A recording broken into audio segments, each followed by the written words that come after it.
The Battle of Britain is about to begin. Deep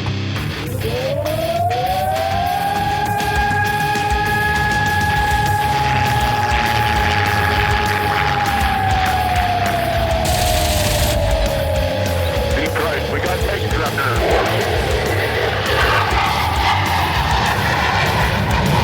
Let's follow a range on deep right. I'm right on the target right now. I've got a couple right in front of me. I'm going after it. Right, I got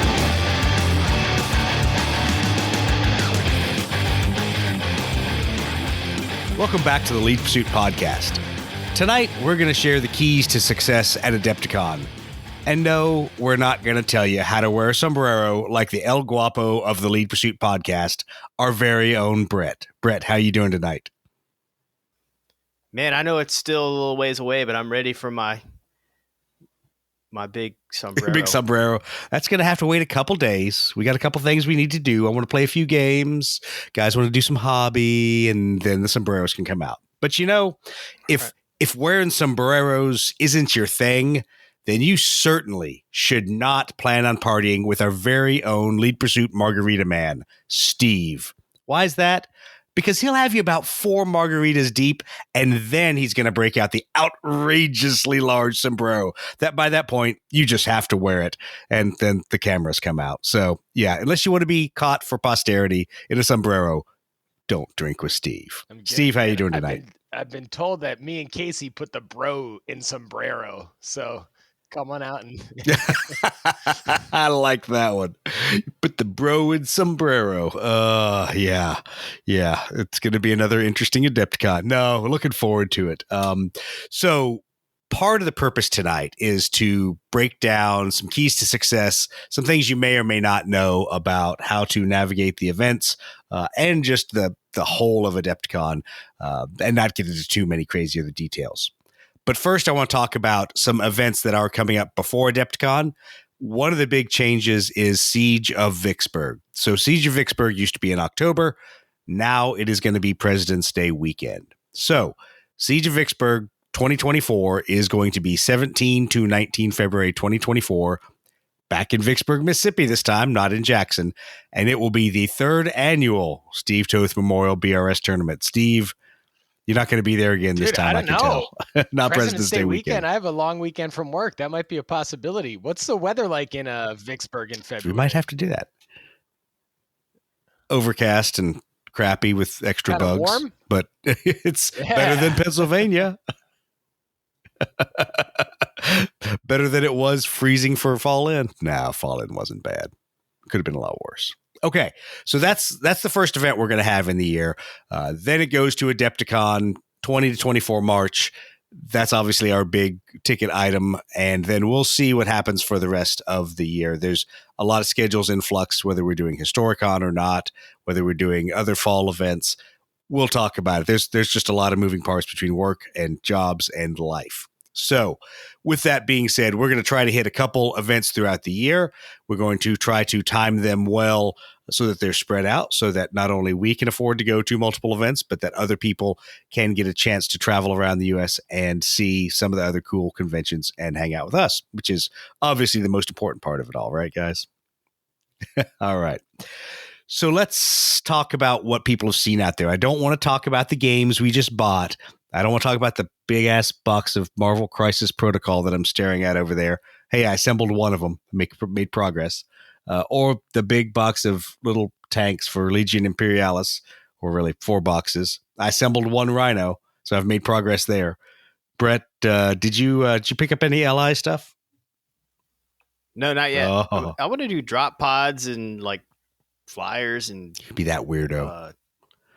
What are those? What are the Land Raiders? Yeah. I don't think any of that stuff's Nah, a thing that yet, right? hasn't. It really hasn't hit yet, so we'll have to wait on that. But yeah, I'm slowly building them. They're fiddly. I'm just going to glue them all together. I'm not magnetizing any of that crazy shit. So Steve's smart. You're just going to 3D print all your stuff.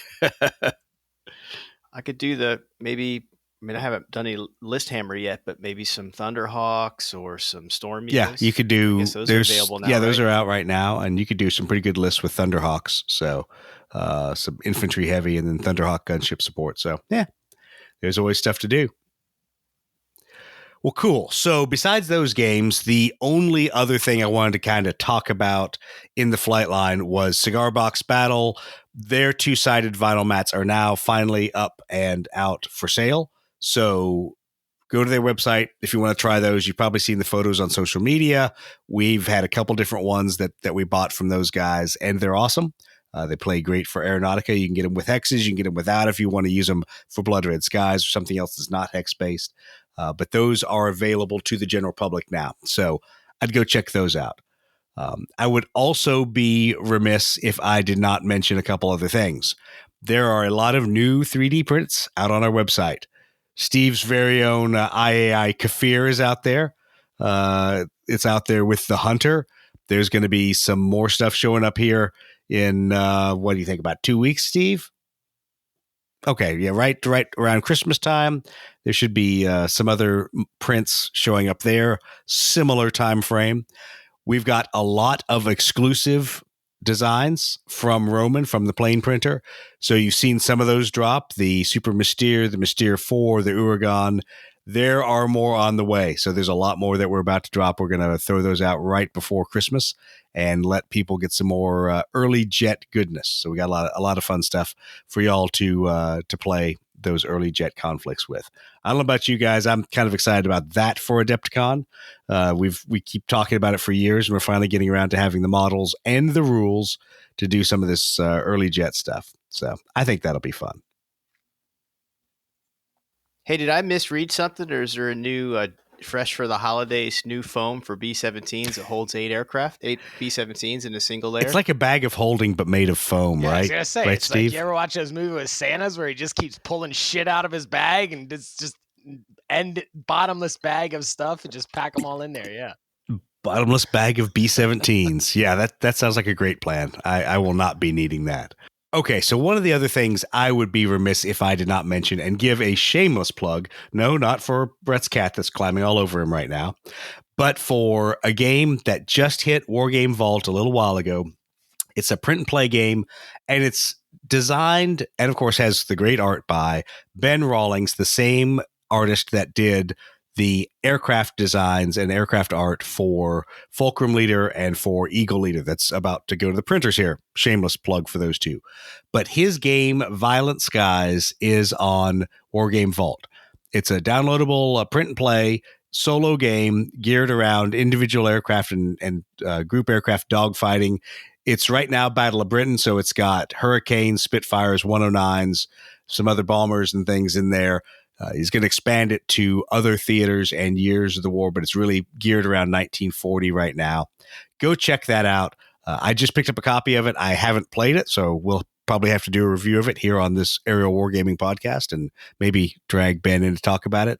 But it's one of the latest new things that's out there. A lot of people downloading it, playing it, liking it. So go out there and check that out. All right. Shameless plugs complete. Are we ready to talk about Adepticon, I think? Hopefully. All right. So if you don't know that the draft schedule for Adepticon 2024 has been published and is out on the website, you're living under a rock, or you're working too hard, or you're just the kind of person who's not going to go to Adepticon, and then why are you listening to this podcast? But anyway, that schedule is out. Now, it is a huge schedule encompassing every day of the event. There are conveniently a few ways you can sort it. When you go to that page, and once again on the video here and in the show notes, we'll talk about the links and show in the video how to get there. When you go to that page, you can sort by event type. So you can sort by the game system. You can sort by your hobby instructors. You can also sort by location. So you can say, I am lazy and I don't want to leave the Hyatt. What games are at the Hyatt every day? And it will pull that up, or you can pull it up by individual ballrooms over in the main venue over at the Renaissance. But those are a couple ways you can sort the giant schedule, and I recommend go look at that now. Go take a look. Steve, Brett, you guys have run into this like last year. You got to kind of know what backup days are in your plan. If you think, oh, I'm going to sign up for this class or this game on this one day, you need to have looked at the schedule, and you guys had that problem with hobby stuff, as I remember. I don't remember any special hiccups, but maybe we had to jump around a little bit to get our Oak and Iron game. Now, in that or may have been something. what I may have can't been the recall. Oak and Iron game and that I you think guys had to shuffle the days on. When we were doing the painting classes, we got on a couple wait lists and we're kind of shuffling stuff with wait lists around and stuff like that, right? So there is always that Yeah, option. and that's another important thing to remember. We'll talk about that when we get to the how things go on the day of sign up. But take a look at the day you want. Take a look at what the backup days are, and decide what days you want to sign up for versus be on a wait list for. So it takes a little bit of planning. So that's why we say go out and look at the Adepticon schedule before it's sign up day. Now, when is sign up day going to be? They may have announced it and I missed it, but it's basically going to be after the first of the year sometime. So you have an opportunity now to sit down and plan out with your buddies, with whoever else is going to be at Adepticon, what you want to do. The thing you got to realize, and you have to plan for again, is there are two distinct venues. There is the Hyatt, which is mostly historicals, and at the main venue over at the Renaissance is everything else, to include the big vendor hall. Now, y'all did the bus a couple times. I know once I had to play dad and drop the kids off at the pool, but most of the time you guys did the bus transit back and forth. How did that work out last year? Yeah, shuttle was tight last year. It was good. They improved it. Good. So I would recommend not being too worried as long as you leave yourself an hour or so to transit between the two locations, catch the shuttle, get set up. Don't sign up for events that are back to back unless you're in the same venue, but you can easily get back and forth between them. Okay. The other thing about the venue is the honest discussion about food. So planning for where you are, take a look at where you're going to be around mealtime. And we'll cover this a little bit under the managing your personal health piece of it all. But take a look at where you're going to be at mealtimes and realize if you're at the Renaissance, you're either eating really expensive bar food, which is pretty good, or you're eating from their fast food, quick food lines, and it's pizza. So you can get salads, you can get burgers. It's not the greatest, but it's food. It nourishes Cheese you. curds. Yeah, cheese curds. You can get plenty of cheese curds. And if you can subsist all weekend on cheese curds, either you're not pooping or you're just a freak of nature. But good luck with that if that's your diet. But take a look at the meal times and then realize if you're over at the Hyatt, you have a few more options. There's a few more things within walking distance. And if you have your car at the Hyatt, then it's really easy to jump across the street, go over to Shake Shack, any one of these other restaurants that's right there. There's a couple burger places that are the next shopping center down. You could walk, or else it's about a 2-minute drive. But food is super easy to access from the Hyatt. That has led several of my friends to say, you know what, I'm just going to park at the Hyatt every day because there's more parking. It's easier to get to food, and then they'll just catch the shuttle over to the Renaissance because they're staying off property anyway. So think about that a little bit as you go through your plans.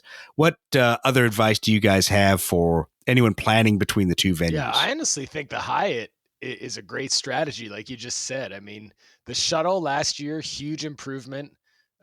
There's some restaurants attached right to the hotel. Pretty nice bar in the Hyatt, right? Yeah, I like the bar. Yeah, I got no complaints. The bar and food situation at the Hyatt is improved over the other location because I think it's far less crowded.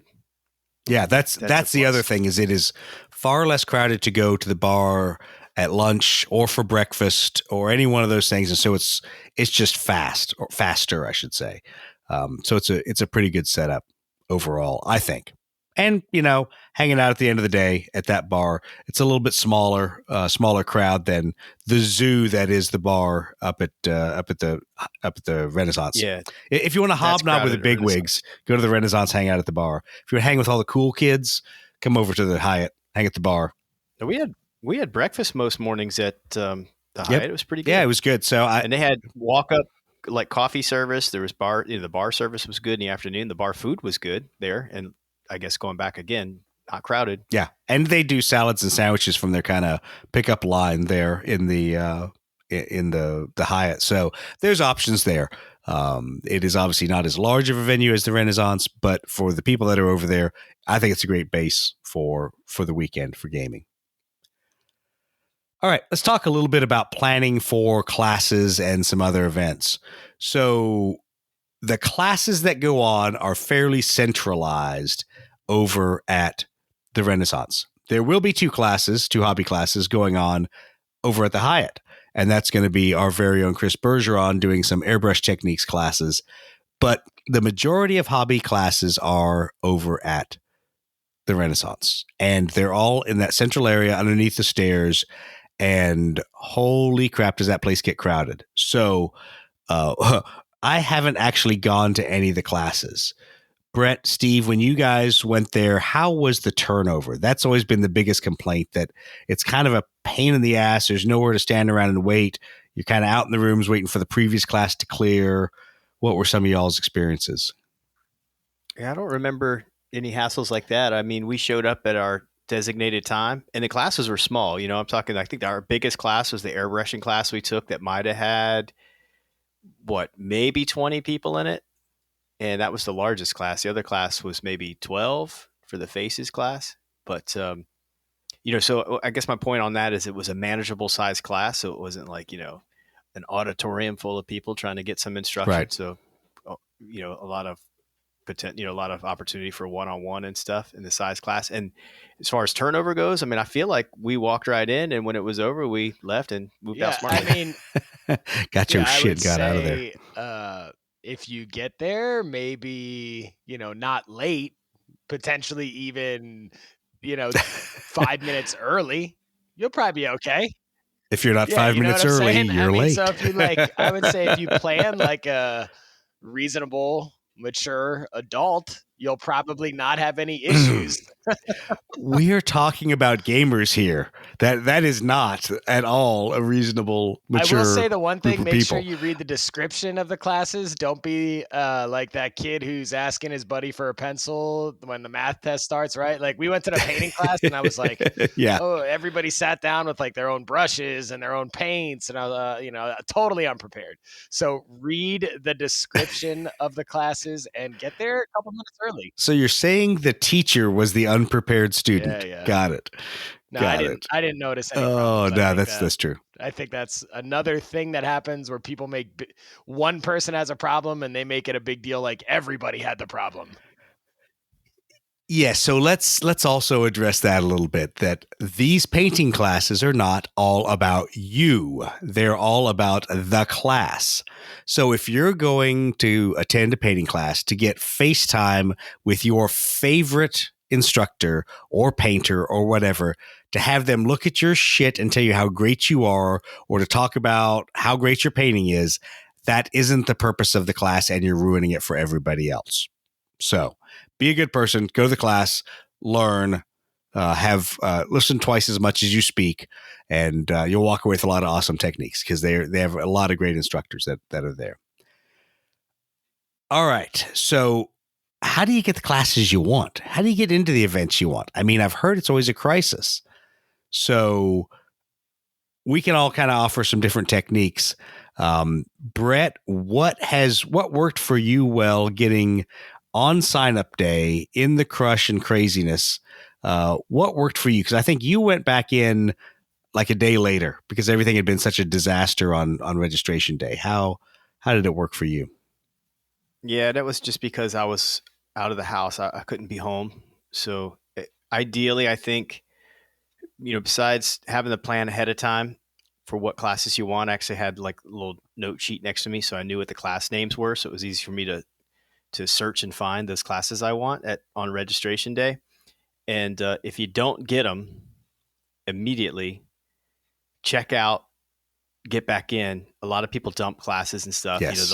They'll fill up their cart and then they'll dump classes.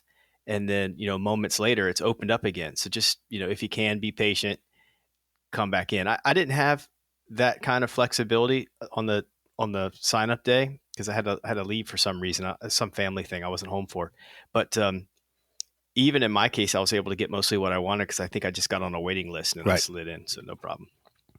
Steve, yeah, what was your I'll experience? Say that I have never not gotten something that I wanted.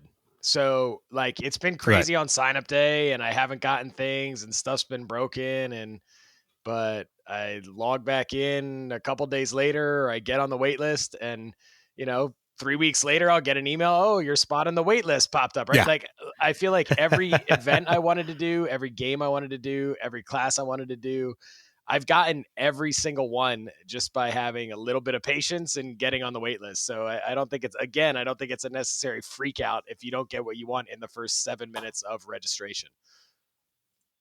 Yeah, I will absolutely agree with that. I think there's two decisions you have to make. The first is, do you prioritize swag or do you prioritize the classes you want? Because one of the techniques that a lot of people do is they'll go in, they'll buy the ticket they want, they will immediately check out. So at least they got the level of the ticket they wanted, and they don't accidentally add classes. Those classes get picked by somebody else. It kicks their cart back. All the craziness that can go on when thousands of people are trying to register at once. And so I have done that a few times, but that's because I wanted to prioritize a specific ticket that I was buying. Now that VIG is a little bit more of a random draw, that may or may not be as important of a technique, but it's still a way to go in there, get the very ticket you want, get back out, then worry about the craziness of which classes do you sign up for. Now, just like Brett said, a couple keys to that is have some patience on sign-up day and get what you want, check out, then check it again in another 15 minutes or so, 20 minutes, as people who have filled their cart with all kinds of stuff, and for whatever reason their registration has failed or it's timed out and that stuff's dumped, guess what? You get to be the vulture and you get to grab those seats. So be smart and be patient and go back through with that. And then definitely, like both of y'all said, sign up for the frickin' wait list. Actually, it's a two-part thing. Sign up for the wait list and stop fucking bitching. So like most of us, I think all of us have put on wait lists, and I have refused more wait list seats than I've taken because something else has come up or something else opened up in the calendar. And I was like, oh, that's now got a seat. I'd rather do that than what I wait listed. All those things are okay. So just be patient, sign up for the wait list, and give it a few weeks to stabilize out. And the last point I'll bring up, and it's not so much for classes, but especially for games, is still bring your stuff and show up. Almost all of them have no shows. I know even when we filled all of our tables the first year for Aeronautica Imperialis, we physically had the room to put more people there. We were full of seats. We didn't turn anyone away, but we could have put more mats out. Last year for Aeronautica, we doubled the number, and so we definitely had some open seats at the end where people were no shows, and we could have put more people on the table. So always take your miniatures, always take your game materials, and always show up if you really want to do that event. And if you're not gonna make it, let the organizers know, because then they can either offer up those seats to waitlist people if that is still open, or if it's the day of, let those people know you're not going to show, and then they're not surprised. They're not going to hold the event. They're not going to, not let someone else join while they're waiting on you to show up. I mean, I had that situation for the Heresy Aeronautica. I just got too busy, knew I wasn't going to play. We were working with the streaming decks and all that stuff. So I just shot a quick message over to the organizer and said, hey, man, feel free to give my seat away. I can't make it. And so people like to hear that so they know who they can get in there. Okay. Anything else about day of or week of sign up that you guys want to talk about besides be a good person?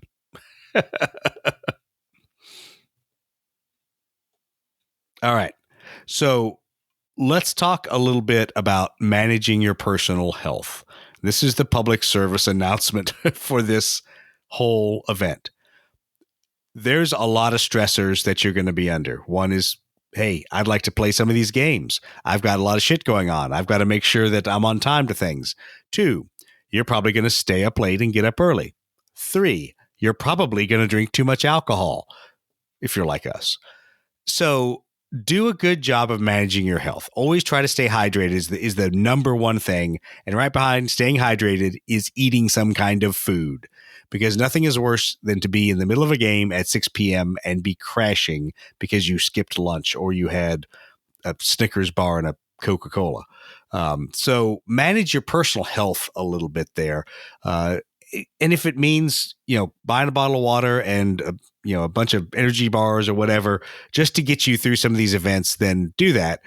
but also realize that a diet of bottled water and energy bars does not get you through the whole week. So that's going to hurt you in the long run. But take some time and think about, what times you're going to go to meals, where you're going to go, where you're going to hang out with your buddies, how you're going to cut out some time there, whether you're going to stay up all night gaming or are you going to go out and have dinner somewhere fancy like we usually do and try to act all hoity-toity. But all those are going to be stressors on you. So make sure you kind of manage that health. Brett, Steve, I know all three of us have at various times at Adepticon been a little behind the 8 ball. Any other tips and techniques to share with anyone? Man, one of the things I wish I had done last year was bring some hand lotion and actually have it with me, like in my jacket pocket, because my hands got chapped big time just from the colder, drier weather that I'm not accustomed to. It's not that kind of weather in Jacksonville. Oddly I'm enough, I had surprised. tons of hand Okay. lotion, but my roommate used all of it. I didn't know what happened to it. It was just it's crazy. It's weird. It was empty by the end of the weekend. Yeah. So on that note, no, there's a lot of things to think about that, especially if you're from a warmer clime, it's a lot colder up there. So dress like you might get stuck outside for part of it, because you might while waiting on the buses, and just realize that all of those things are going to create a little bit of a stressor on you. So I'm not going to say take it easy. I'm not going to say to treat the whole weekend with kid gloves, but make sure that by the end of it, you're not burning the candle at both ends. Okay. Let's talk a little bit through what we have on the schedule, because I know everyone's going to Adepticon primarily to see us and to hang out with us because we're the coolest show at Adepticon, right? Okay, I thought so. Right. Abso-fucking-lutely. So what's on the schedule? All right, so let's see here. Backing up to Thursday. Obviously, Wednesday night registration, always a zoo. What I will say is, sure, stand in line if you want to with everybody else, but feel free to also be the guy that shows up Thursday morning and goes to a different registration line that's not near as long. We like Wednesday night because it's always a big social affair, but I don't know. I don't know if I need to do that again after the last 2 years. So Thursday, what is on the schedule? And I got to bring out the reading glasses to be able to read the fine print on the LPP schedule here. So Thursday, the first thing that we're going to do is at noon, there will be the Wing Commander series of games. Now that's going to be Jet Age stuff, 1950s. We're going to have tables set up so that we can play either Cold War Gone Hot, 1950s, Taiwan Straits, India, Pakistan, Operation Rolling Thunder, 1966. So some Vietnam, maybe. We'll have all those things out there, playing with the Wing Commander rules for advanced jets or for 1950s jets and for missiles. So that should be a good time. There's going to be 12 seats for that. But once again, if those all fill up, just show up and we'll have plenty of room around the tables. The next event, anything you guys want to say about the jet era stuff and missiles? I'm liking the jet era stuff, man. Every time we do another scenario, every time we play it again, I'm really taking to that a lot. I think it's really fun, and I'd love to see a big Vietnam game. Yeah, I think we might have the aircraft we can do that. We'll have a few new LPP releases that might be out there.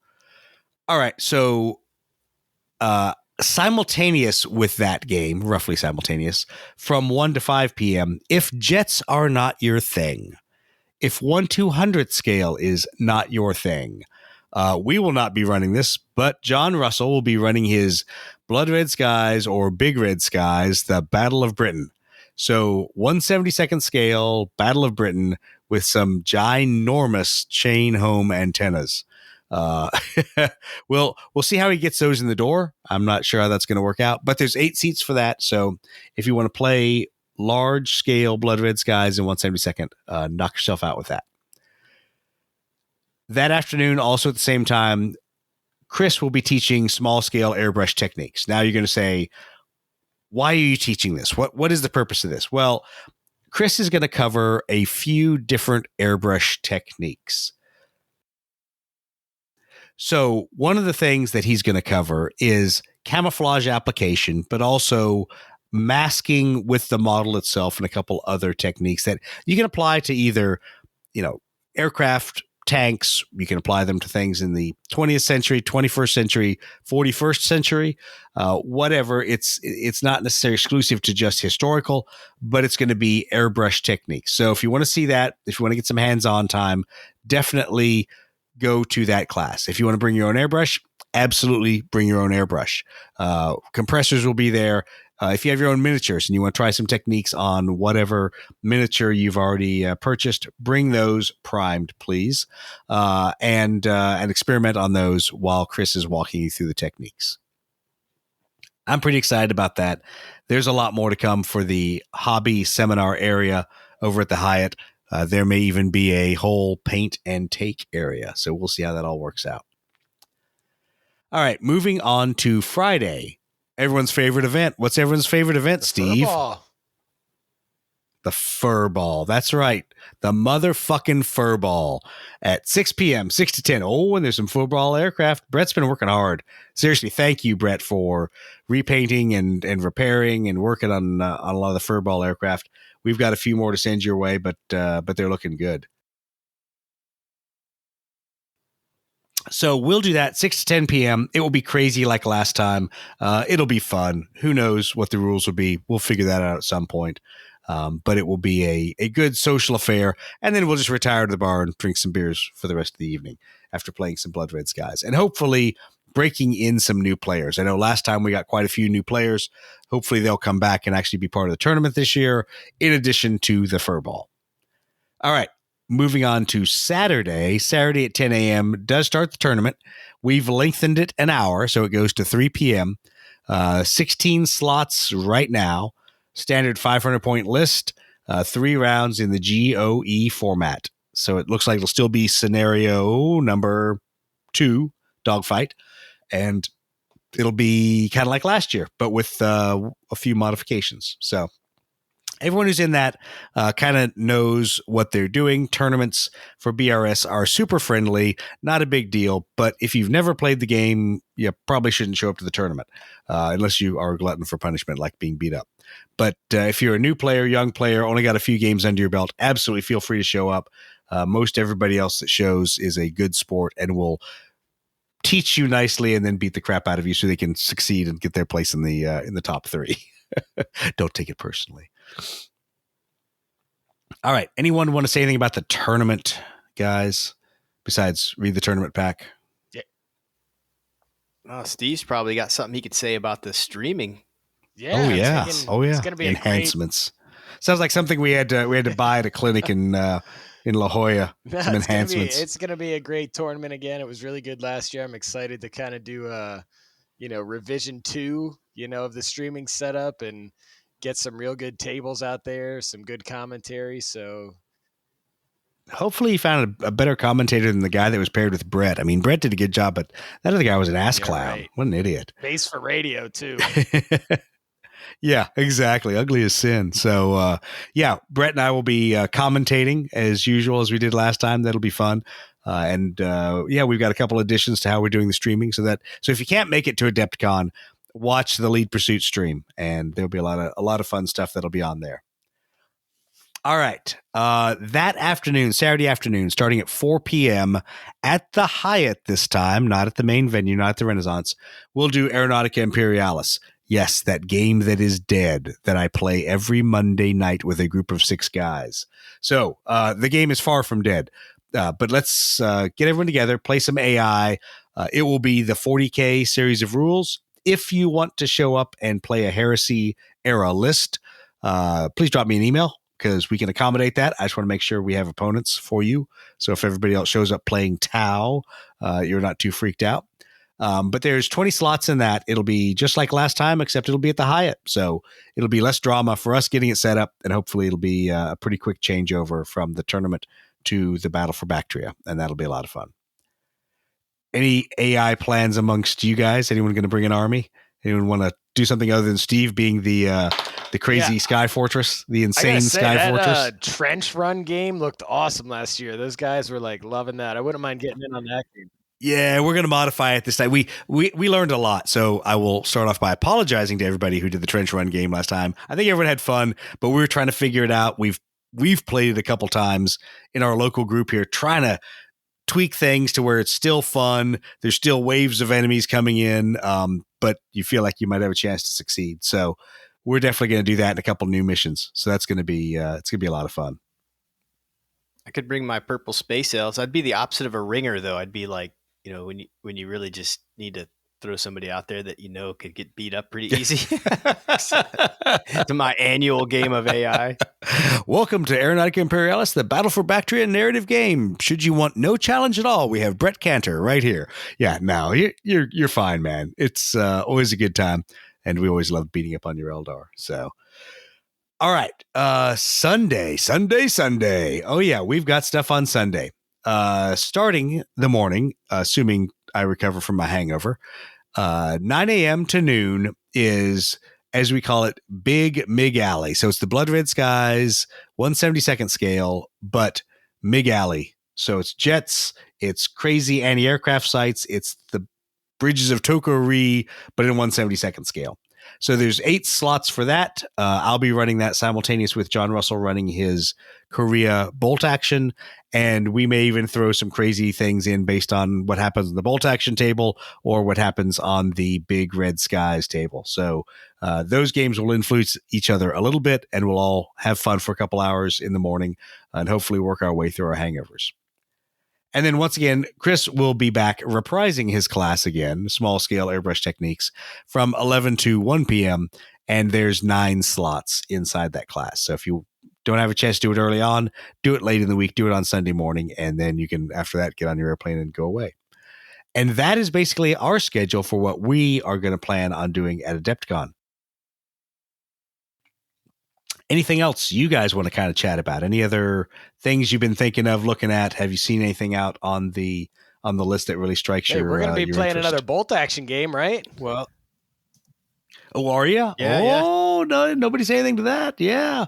Yeah, I don't think we're signing up for like a tournament or anything, but we're right there with all the tables. So if it's like last year, there was lots of downtime where the tables were not being used. Yeah. We're close enough for those guys. They probably get us over there. Maybe Casey or proctor us as we stumble through it again. Maybe you should read the rules this time and actually buy a rule book. We have rule books. Why would you do that? We have rule books. Yeah, you just didn't bring them or pay attention to them. No, that would be good. Now, well, what else do we think we might be streaming? I know, Steve, you've been talking to a couple guys. What are you hearing if back? I had to put kind of a stake in the ground, I would say really confident we'll be streaming some World of Tanks stuff, which is kind of from what I've heard about World of Tanks and what I've gathered from it, it's kind of like Blood Red Skies tanks, right? It's like a simple to learn game, but then has all kinds of those mechanics that you can layer on it with the special abilities and the cards and stuff like that. So really curious to check out the World of Tanks type of stuff. And I think we might actually stream a bolt action game or two of their big tournament, it sounds like. So certainly make sure you follow us on Facebook and Twitch and all those sites so you can hop on those streams and check out all the stuff that's going on in the historical venue of Adepticon. Yeah, exactly. And I think we'll probably do Facebook again this time. That seemed to work really well for Fall In, but we'll just muddle through and figure out which that or Twitch or whatever service we need to do to get the most visibility out there. Yeah, I'm excited for it. Every time we do it gets a little better and a little better, and and it's fun, it's there's always some cool things that people get to see when you have the overhead perspective. It's not the same as just kind of walking up to a table and watching stuff, and then obviously people can go back and take a look at the replays and find the stuff they missed. If you're using sick days from work or whatever, you could let us know. We'll blur your face out so you don't get on the stream. You don't get in trouble. We can work with you. Yeah, exactly. If you told your wife that you're going to a conference in Schaumburg for work. Oh, yeah, absolutely. All right. Anything else? I know it's been kind of a quick and dirty episode, but I wanted to at least get everybody together, talk about Adepticon before the registration opened and everything went crazy. Any other last minute things from y'all? Brett's thinking. I can see the smoke coming out of his ears. No, I'm really looking forward to it. This is such a fun time for us. And for me, I get to kind of catch up with you guys in a small way, actually getting some games in. I'm so jealous of you guys playing every Monday night. So Yeah, this is kind of my big game event for me. I gotta say it's a good deal. I definitely don't take it for granted. I've missed 2 weeks now, but it's fun. I think the real question is going to be: are we going to have to take some time from playing AI to play Limp, as I'm calling it, Legion Imperialis, or Marvel Crisis Protocol? So there's definitely a push to get a couple of those games in, but I don't want to lose the momentum we have for AI around here, because it's good to have a good group of guys that keep showing up and keep playing and keep changing up the missions. Which so everybody knows, y'all that are coming to Adepticon to play AI are benefiting greatly from all the poor guys in this game group who I experiment on every Monday night with a new scenario. And when it fails horribly, they tell me it was no fun. That means we weeded that scenario out so you don't have to play it at Adepticon. So thank those guys when you run into them. All right.